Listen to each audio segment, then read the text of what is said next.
Vsekakor je osnovni nasvet po naših izkušnjah, da podjetje ne smeje porabiti več, kot proizvede. Je pa seveda včasih potrebno tudi bolj agresivno nastopiti, če veš, da bo rezultat dober. Ja, veliko je zadev, ki jih pač moraš seveda narediti, od ta prave ideje. Potem pa je seveda, kot vemo, realizacija tista, ki je ključna.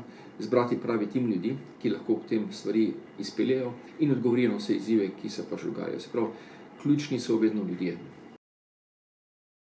Naš nasvet podjetnikom, samostojnim podjetnikom, DO-jem, različnim družbam, ki odpirajo, se podajo na svojo poslovno pot, je, da se o njej pozanimajo, da predhodno preverijo stanja, da pridobijo podatke, ki bojo njim koristile, da znajo napisati recimo izdano fakturo, prejeti račun, da vejo, kaj je, čisto take specifične lastnosti, ki jih vsak podjetnik rabi za začetek svojega poslovanja.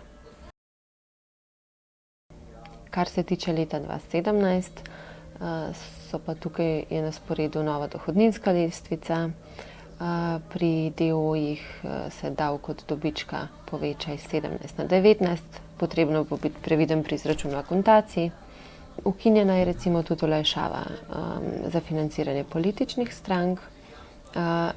Letos je dodano, da se lahko izplača del plače za poslovno uspešnost dodatno in pa amortizacija recimo drobnega imena ni več davčno priznana.